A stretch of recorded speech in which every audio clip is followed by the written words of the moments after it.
Hello students. तो अब आपका जो है क्लास 11th का एमसीक्यू मैथ का एमसीक्यू मैं लेकर आया हूँ और आपको सिलेबस के अकॉर्डिंग वो सारे कंटेंट मैं कराऊंगा। तो जैसा कि स्क्रीन पे देख रहे हैं आप कि पूरा का पूरा मैं मॉडल क्वेश्चन पेपर कराऊंगा और इसके साथ साथ सिलेबस के अकॉर्डिंग जो आपका बनता है, जो भी एमसीक्यूज बनेंगे सारे के सारे मैं सोल्व कराऊंगा। तो इसके आगे हम लोग देखते हैं सेकेंड पेज, ये भी इंस्ट्रक्शंस है। चलिए फर्स्ट क्वेश्चन है कि if A is the set of a vowel of English alphabet then the total number of proper subset of A is.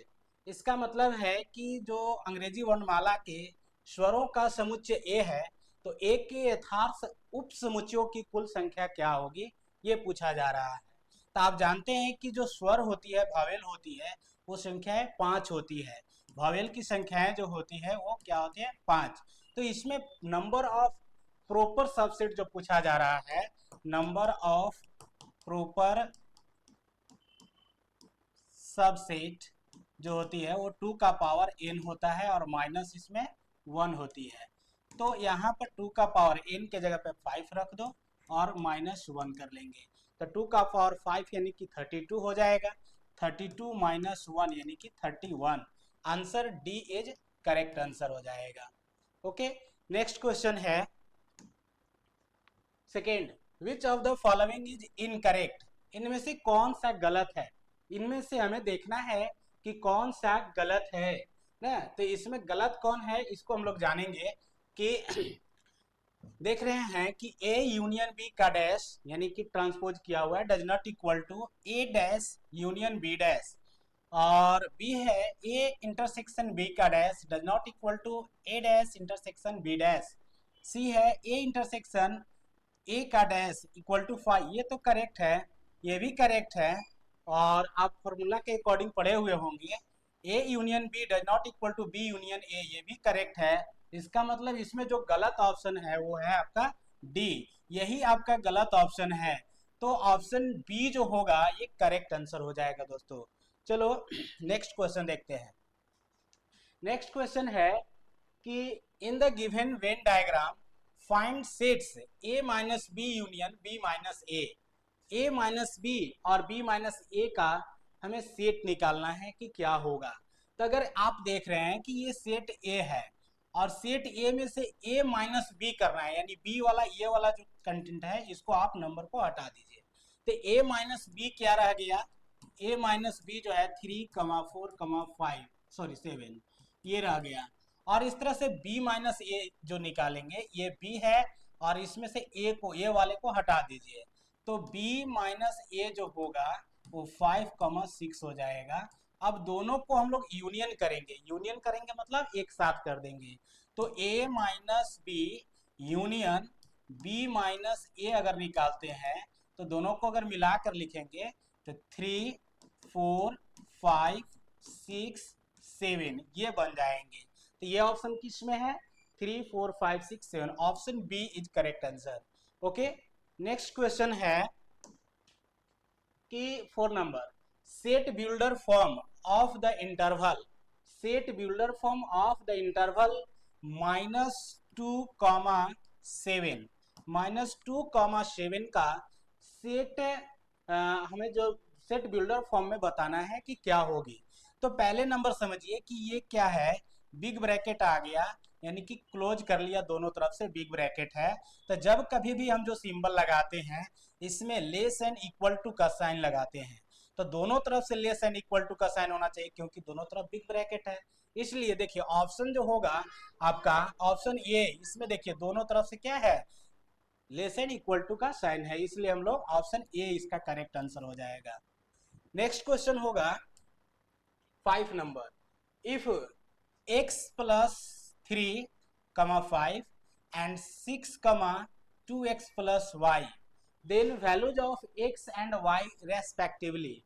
इसका मतलब है कि अगर इतना कमा इतना इक्वल टू इतना कमा इतना अगर दिया हुआ है तो x और y का मान क्या होगा। तो सबसे पहले इक्विवेलेंट कर लेते हैं इसको हम लोग। x plus three equal to six, मतलब x इज इक्वल टू क्या हो जाएगा, 6 minus three, x is equal to 3, x का वैल्यू 3 आ गया। इसी तरह से सेकेंड वाले का हम लोग करेंगे, तो 2x plus y equal to यहाँ से हो जाएगा 5, या x का वैल्यू 3 रखेंगे तो 2 into three plus y equal to 5 हो जाएगा। सो यहाँ से आप क्या करो, y इज इक्वल टू 5 और माइनस में 3 टू जा 6, तो y इज इक्वल टू -1 आ गया। मतलब x का वैल्यू जो है वो 3 और y का वैल्यू -1, तो 3 -1 ऑप्शन सी हो जाएगा।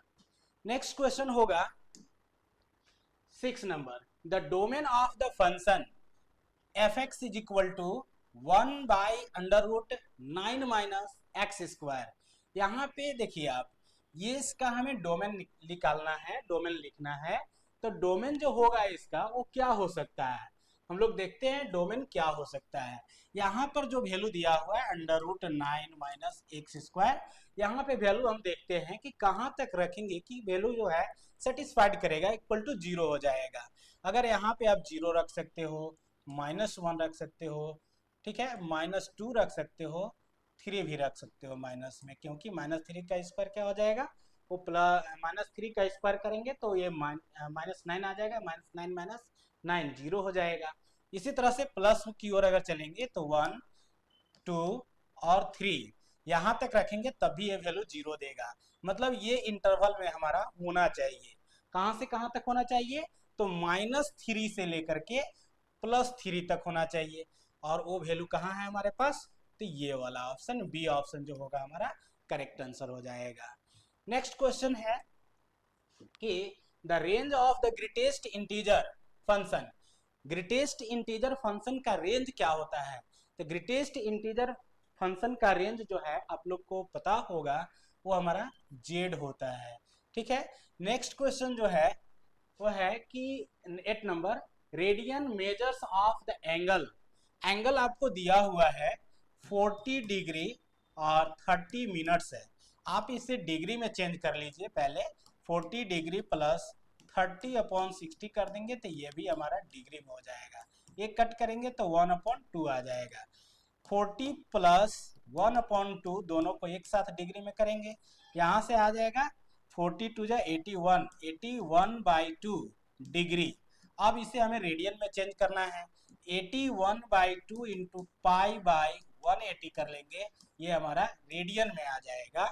इसे आप कट करो, 9 9 जा और 9 2 जा 20 टाइम्स में, ये आ गया 9 पाई/40, 9 पाई/40 कहाँ है, ऑप्शन ए करेक्ट आंसर हो जाएगा।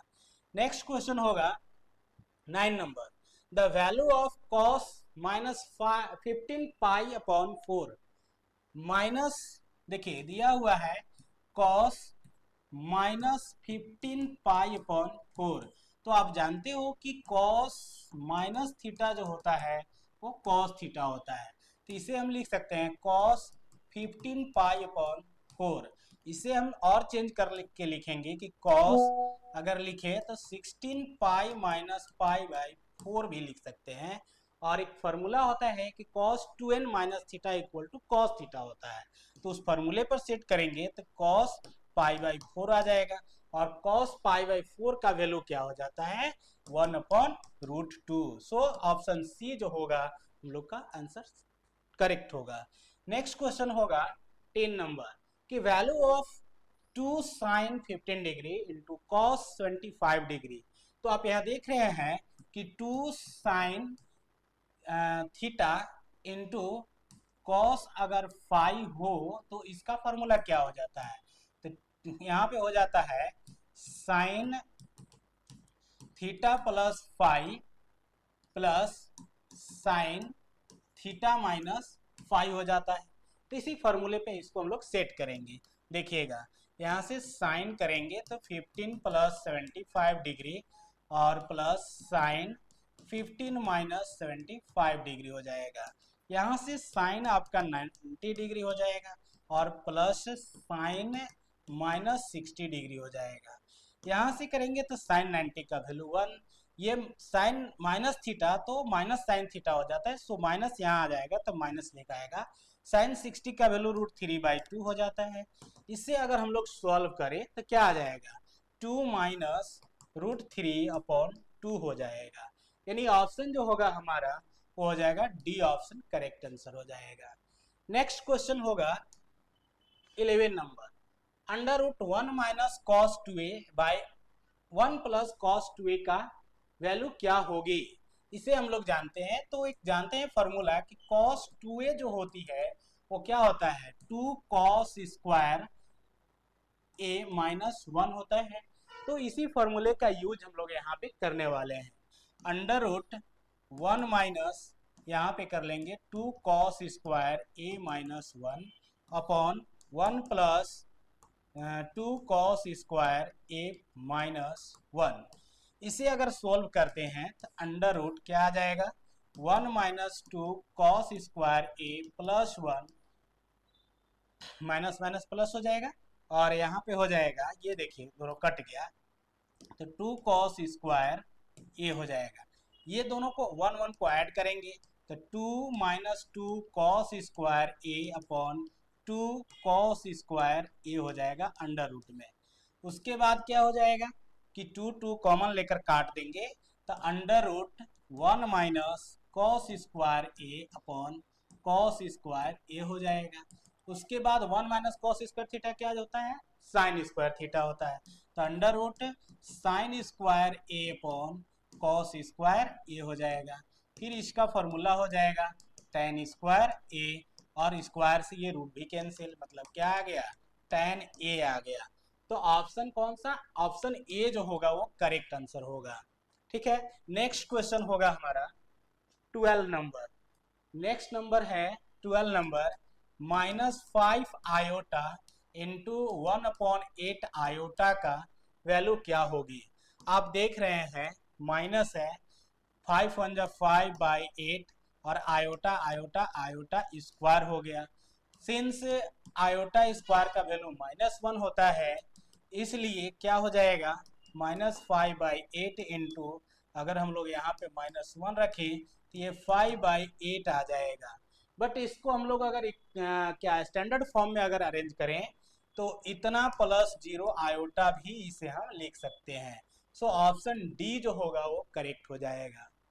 नेक्स्ट क्वेश्चन यहाँ होगी 13 number, argument of the complex number z is equal to 1 plus iota.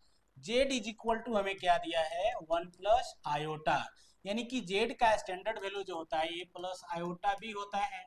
यहाँ पे आर्गुमेंट यानी कि tan थीटा का वैल्यू निकालते हैं हम लोग, तो ये होता है b अपॉन a। यहाँ से tan थीटा का वैल्यू जो निकालेंगे वो b के वैल्यू क्या है, 1 है, और a के जगह पे भी 1 हो गया। सो ये आ गया 1, और tan 1 जो होता है वो tan π/4 का वैल्यू होता है। दैट मीन्स थीटा का वैल्यू क्या आ गया, π/4। तो π/4 कहाँ है, तो π/4 जो है आपका डी ऑप्शन हो जाएगा करेक्ट आंसर। नेक्स्ट क्वेश्चन होगी 14 नंबर की solution set of the inequality -12 less than x 3x minus 5 एज। देखिए इसको हम उलट करके लिख देते हैं, 3x माइनस 5 ग्रेटर देन -12। अब इसे हम क्या करते हैं, -5 इधर है उधर ले जाएंगे तो 3x ग्रेटर देन -12 प्लस 5 आ जाएगा। सो 3x ग्रेटर देन -7 आ जाएगा। फिर x इक्वल टू, अगर x ग्रेटर देन निकालेंगे तो -7/3 आ जाएगा। यानी कि यहाँ से देखना है हमें कि x का जो वैल्यू होगी वो -7/3 से ऑलरेडी बड़ा होगा, मतलब इन्फिनिटी की ओर जाएगा। इधर जब कभी भी x का वैल्यू जो आएगा वो पॉजिटिव में इन्फिनिटिव की ओर जाएगा। कहाँ से होते हुए जाएगा, तो -7/3 से होते हुए इन्फिनिटिव की ओर जाएगा। मतलब ऑप्शन कौन सा हो जाएगा हमारा, ऑप्शन जो होगा आपका डी करेक्ट आंसर हो जाएगा। नेक्स्ट क्वेश्चन होगा 15 नंबर कि if x is a real number, x is a real number and mode of x is less than 3, mode of x less than 3, इसका वैल्यू क्या होगा। अगर x वास्तविक संख्या है तो mode of x less than 3 का वैल्यू क्या होगा।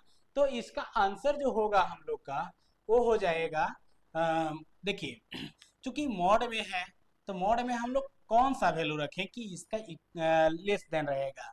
तो अगर ऐसे देखा जाए तो ये ऑप्शन तो नहीं होगी, ये भी नहीं होगी, और ये दोनों में लेस एंड इक्वल टू लगाया हुआ है, सो नहीं होगा। यानी कि जब कभी भी होगा तो आपका ये डी ऑप्शन हो जाएगा। आप इसे देख सकते हैं। नेक्स्ट क्वेश्चन है कि the value of 4c3, 4c3 का वैल्यू क्या होगा। 4 का फैक्टोरियल अपॉन 3 का फैक्टोरियल और 4 माइनस 3 का फैक्टोरियल करेंगे। अगर जब कभी भी ऐसा अगर आता है, ये कॉम्बिनेशन का क्वेश्चन है, तो इस तरीके से इसे सॉल्व किया जाएगा। 4 का फैक्टोरियल, 4 को ऐसा आप ब्रेक कर सकते हो, 4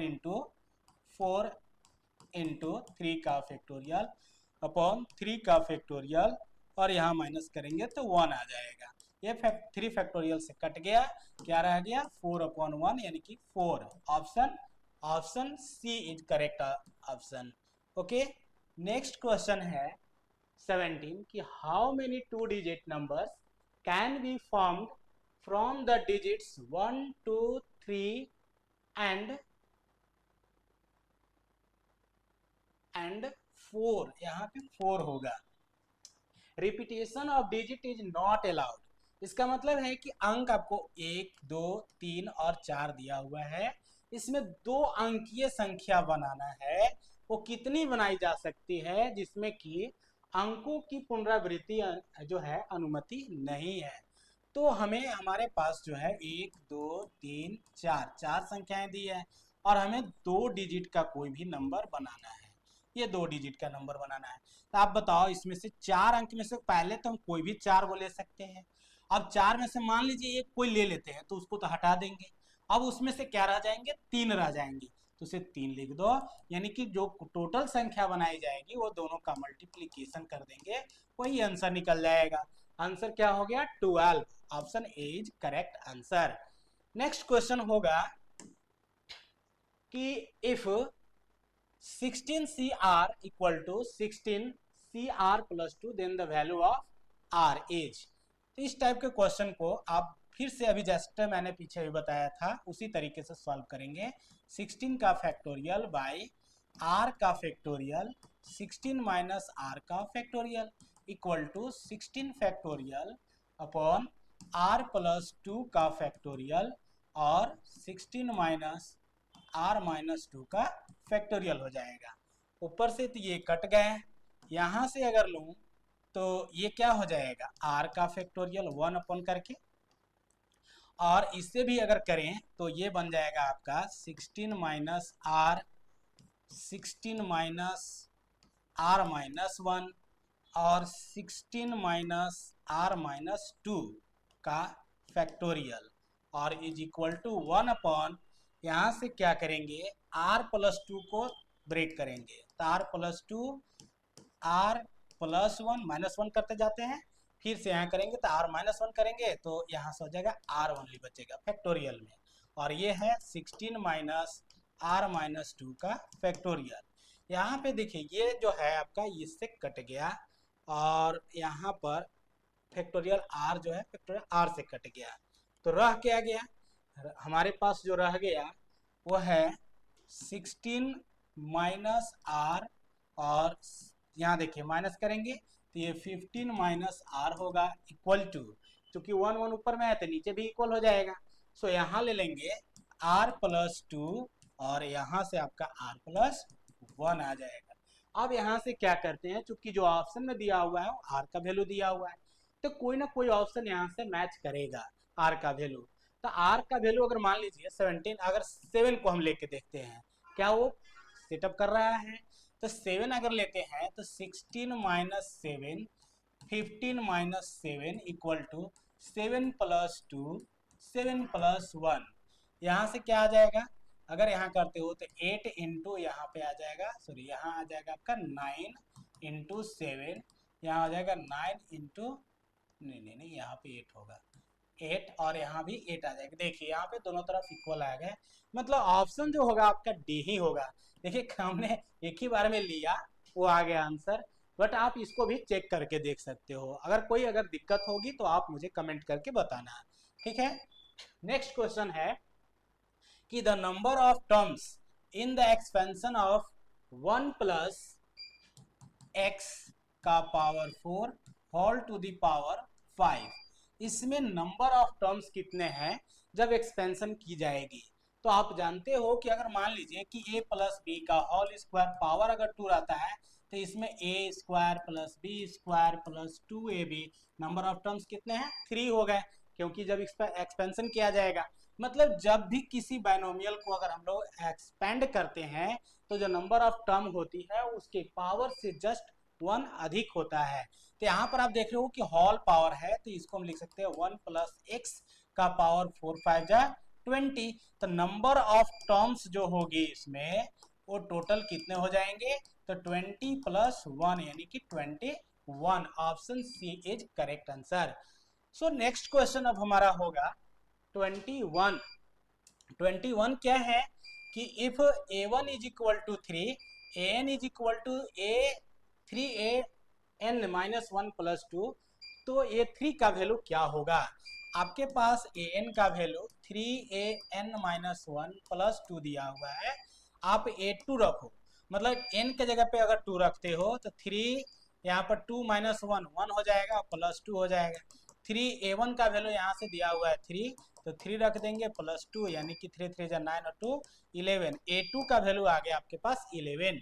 इसी तरह से a3 निकालिएगा तो a3 यानी कि n के जगह पे 3 रखेंगे तो 3 इंटू a3 3 माइनस 1 तो a2 बनेगा यहाँ पे और प्लस 2 3 a2 का वैल्यू 11 रखा है मैंने निकाला है प्लस 2 यहाँ से करोगे तो क्या आ जाएगा, ये 11 या 33 और 2 35, मतलब a3 का वैल्यू जो होगा वो 35 हो जाएगा। ऑप्शन डी करेक्ट आंसर हो जाएगा।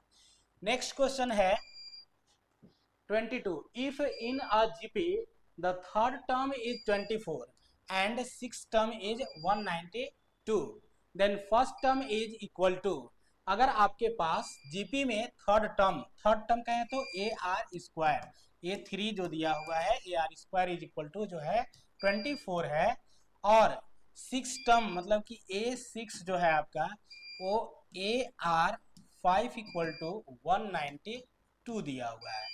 अब क्या करते हैं हम इसको शॉर्ट में बनाते हैं, डिवाइड कर दो, डिवाइड जब करोगे तो ये से ए कट गया और आर स्क्वायर से इसको कट करोगे तो ये पावर 3 हो जाएगा, और डायरेक्टली अगर इसको कट करिएगा तो 8 टाइम्स में ये कट जाएगा, मतलब आर का पावर 3 जो होगी वो 8 का इक्वल होगा।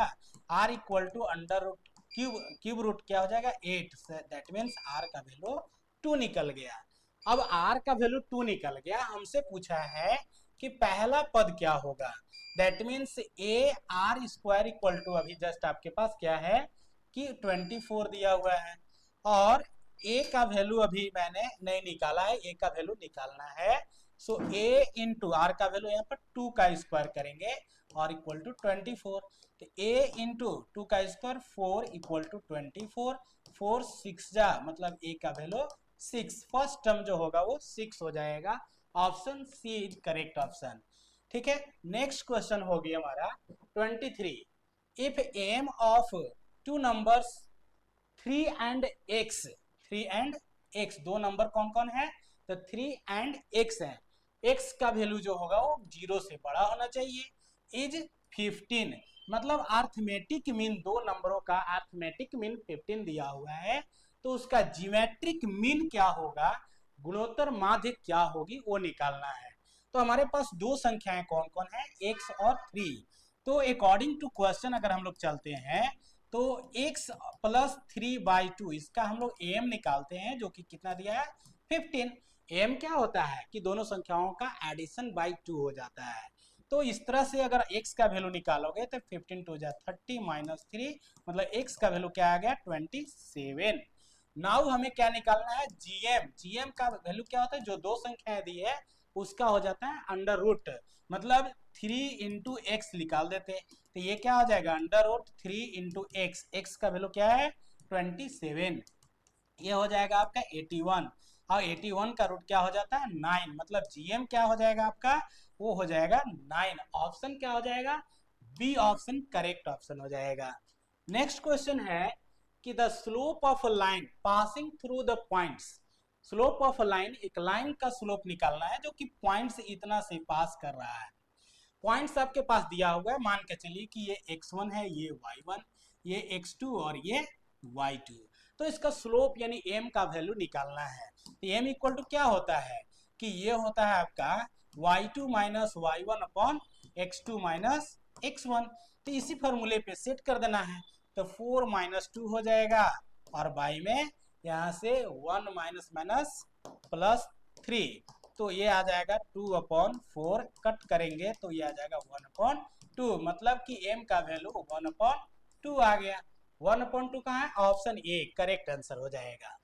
नेक्स्ट क्वेश्चन होगा कि 25, क्या है कि the angle between the lines, दो लाइंस यहाँ दिए हुए हैं, 2x minus y plus 3 equal to 0 and x plus 2y plus 3 equal to 0। तो इनके बीच का एंगल क्या होगी ये निकालना है। तो आप क्या करो कि इसको अरेंज करो, y equal to M X plus C के रूप में इसको हम लोग अरेंज कर लेते हैं। यहाँ से स्लोप m निकाल लेंगे। तो दो इक्वेशन दिया हुआ है, 2x minus y plus 3 equal to 0। यहाँ से अगर y इक्वल टू करूँ मैं तो ये क्या आ जाएगा 2x प्लस 3। अगर इस केस में अगर इस तरीके से इसको कंपेयर करें तो यहाँ से m1 का जो वैल्यू आ जाएगा, स्लोप 1 मान लेते हैं, तो ये आ जाएगा आपका 2। एंड इस तरह से x plus 2y plus 3 equal to 0 को अगर अरेंज करें तो 2y इक्वल टू क्या हो जाएगा minus x minus 3, y is equal to minus x by 2 और माइनस 3/2 हो जाएगा। सो यहाँ से m2 स्लोप 2 जो होगा वो क्या हो जाएगा -1/2 हो जाएगा। अब हम जानते हैं कि अगर दोनों को यहाँ से मल्टीप्लाई करें m1 इंटू m2 तो क्या आ जाएगा 2 इंटू माइनस 1/2, 2 से 2 कट गया तो ये -1 आ गया। और आप जानते हो कि दो स्लोप का जब प्रोडक्ट -1 आ जाता है तो इसके बीच का एंगल क्या होता है 90 डिग्री हो जाता है। दैट मीन्स परपेंडिकुलर दोनों लाइन हो जाएंगे। यहाँ पर दो जो रेखाएं दी गई हैं दोनों एक दूसरे के परपेंडिकुलर है, मतलब एंगल क्या बनेगा 90 डिग्री बन जाएगा। नेक्स्ट क्वेश्चन होगा हमारा 26, if the coordinates of the middle point of the portion of a line intercepted between the coordinates axis is 3, 2, then the equation of the line will be. मतलब यहाँ पर क्या है कि यदि निर्देशांक अक्षों के बीच अंतःखंडित रेखा के भाग के मध्य बिंदु के निर्देशांक 3,2 है तो इसका इस रेखा का समीकरण क्या होगा। तो देखिए एकदम जो है ना स्ट्रेट लाइन का क्वेश्चन है, बहुत इजी है। आप क्या करो, ये पॉइंट्स दिया हुआ है, निर्देशांक दिया हुआ है और इक्वेशन भी यहाँ दिया हुआ है, ये सेटिस्फाइड जिसमें कर देगा वही इक्वेशन हो जाएगा। तो फर्स्ट में हम लोग x का वैल्यू 3 और y का वैल्यू 2 रखते हैं। तो 2 into 3 plus 3 into 2 equal to क्या आ जाएगा 6 प्लस 6 इक्वल टू 12। देखिए फर्स्ट ही आपका ये सेट कर गया, मतलब फर्स्ट ऑप्शन करेक्ट ऑप्शन हो जाएगा। आप इसी तरह से बी सी और डी को आप मैच करके देखेंगे, अगर गलत ऑप्शन आएगा कमेंट करके मुझे बताएंगे। ओके, नेक्स्ट क्वेश्चन है 27 कि the distance of the point 3, -5 from the line इतना, मतलब कि 3x minus 4y minus 26 equal to 0, यानी बिंदु इतना की रेखा इतना से दूरी क्या है, डिस्टेंस पूछ रहा है हमसे कि ये लाइन मान लीजिए ये लाइन है, ये पॉइंट्स है, तो इसके बीच की दूरी क्या होगी ये पूछा जा रहा है। आपके पास लाइन क्या है 3x minus 4y minus 26 equal to 0। अब क्या करना है, डिस्टेंस जो होता है वो क्या होता है ax1 प्लस by1 प्लस सी अपॉन क्या हो जाता है ए स्क्वायर प्लस बी स्क्वायर का मोड, ये जो होता है डिस्टेंस हो जाता है, डिस्टेंस का फॉर्मूला है। सो इस डिस्टेंस के फॉर्मूले पे हम लोग सेट कर लेंगे। यहाँ क्या हो जाएगा 3 और x1 का वैल्यू पॉइंट्स यानी जो दिया हुआ है वो रख देंगे, 3 इंटू 3 हो जाएगा, -4 y के जगह पे क्या हो जाएगा -5 और -26 है अपॉन ए स्क्वायर और बी स्क्वायर, तो 3 का स्क्वायर हो जाएगा प्लस में यहाँ से 4 का स्क्वायर हो जाएगा और ये अंडर रूट, सॉरी यहाँ पे अंडर रूट भी होता है तो यहाँ पे अंडर रूट हम लोग लगा लेंगे, पूरे का मोड लगा देंगे। तो डी का वैल्यू क्या आ जाएगा, यहाँ देखिए 3 और 3 9, 3 3 की 9, 4 5 20, माइनस माइनस प्लस 20 हो जाएगा। तो 9 प्लस 20 माइनस 26 और बट्टा में आ जाएगा अंडर रूट 9 और 16 25 का 5 हो जाएगा। तो ये क्या आ जाएगा, d इज इक्वल टू आ गया हमारा 20 और 9 29 में से 26 चला जाएगा तो ये आ जाएगा 3/5, यानी d जो होगा वो 3/5 आ जाएगा। 3/5 का है, ऑप्शन सी करेक्ट आंसर हो जाएगा। नेक्स्ट क्वेश्चन है हमारा 28 कि the radius of the circle x² plus y² plus 8x plus 10y minus 8 is equal to 0। ये इक्वेशन ऑफ द सर्किल है, स्टैंडर्ड फॉर्म में है। तो इसे हम लोग क्या करते हैं, यहाँ से इसका सेंटर जब निकालते हैं तो सेंटर जो दी होती है यहाँ पर देखिए x² प्लस y² होना चाहिए, ठीक है। यहाँ से हम लोग क्या करेंगे, -8 है /2 कर दीजिए और यहाँ से -10/2 कर लेंगे, क्योंकि सेंटर जो होता है -g/2 -f/2 होता है। तो इस पर हम लोग सेट कर लेंगे, तो ये कट करेंगे तो ये आ जाएगा आपका 4, यहाँ कट करेंगे 5, c आ जाएगा -4 -5, सेंटर आ गया। अब हमसे निकालना क्या है कि हमें निकालना है रेडियस। तो रेडियस क्या हो जाता है, रेडियस अंडर रूट -g/2 जो निकला उसका स्क्वायर और प्लस -f/2 का स्क्वायर प्लस में c होता है, -c हो जाता है यहाँ पे -c। अंडर रूट क्या कर लेंगे यहाँ से, -4 का स्क्वायर प्लस 5 का -5 का स्क्वायर और -c का वैल्यू -8 है तो +8 हो जाएगा। अंडर रूट 4 का स्क्वायर 16, 5 का स्क्वायर 25 और 8 क्या हो जाएगी, ये 25 और 25 और 8 33, 33 और 16 49 का रूट क्या हो जाएगा 7। ऑप्शन सी करेक्ट हो जाएगा आपका, यानी कि रेडियस जो होगी वो 7 हो जाएगा। नेक्स्ट क्वेश्चन होता है हमारा 29 for the parabola y² is equal to -8x। y² जो पैराबोला दिया हुआ है y² इक्वल टू -8x दिया हुआ है, तो y² equal to -4 × 2 × x 4ax जो y² होता है वो 4ax स्टैंडर्ड फॉर्म तो ये ना होती है, इसलिए a का वैल्यू यहाँ पर क्या हो गया हमारा 2 हो गया, a का वैल्यू 2 हो गया। अब a का वैल्यू हो गया तो इसका हमसे क्या कहा है कि फोकस निकालना है। तो फोकस के लिए हम लोग क्या करते हैं कि ये होता है -a,0, तो ये हो जाएगा -2,0। तो -2,0 कहाँ है, -2,0 यहाँ भी है, यहाँ भी है, मतलब ऑप्शन डी और ऑप्शन ए गलत है। ऑप्शन ये दोनों में से कोई होने चाहिए। अब उसके बाद लैटस रेक्टम भी पूछा है, तो लैटस रेक्टम क्या होती है, लैटस रेक्टम जो होती है वो 2a का इक्वल होता है।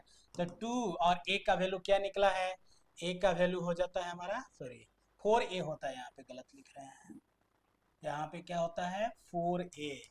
तो ये हो गया 4 × 2, 4 2 जा 8 आ गया, मतलब आपका देखिए 8 इसमें आ गया और इसमें, ऑप्शन ये सही होगा, ठीक है। ऑप्शन ये सी ऑप्शन जो है करेक्ट ऑप्शन है। नेक्स्ट क्वेश्चन आता है हमारा 30 number. The vertices of an ellipse are ±5,0 and its foci are ±4,0। The equation of the ellipse is, यानी कि किसी दीर्घवृत्त के शीर्ष जो दिए हुए हैं ±5,0 है और इसका नाभि जो है ±4,0 है, तो दीर्घवृत्त का समीकरण क्या होगी। तो दीर्घवृत्त का समीकरण जो होगा वो कैसे हम लोग निकालेंगे, तो आप इसको क्या जो आप निकालते हो सेंट्रिसिटी एसेंट्रिसिटी के थ्रू इससे निकालना पड़ेगा। अगर हम लोग शीर्ष के अकॉर्डिंग अगर मैच कराना चाहें तो इक्वेशन हमारा ऑप्शन ए मैच कर जाएगा, ऑप्शन ए जो होगा करेक्ट आंसर होगा। और इसे अलग तरीके से अगर आप सोल्व करते हैं तो उसे कमेंट करके मुझे बताएंगे। ओके, तो हमारा ये 30 क्वेश्चन का सेशन हुआ खत्म। अब अगले वीडियो में जानेंगे फिर से अगले 30 क्वेश्चन को, ठीक है। Thank you.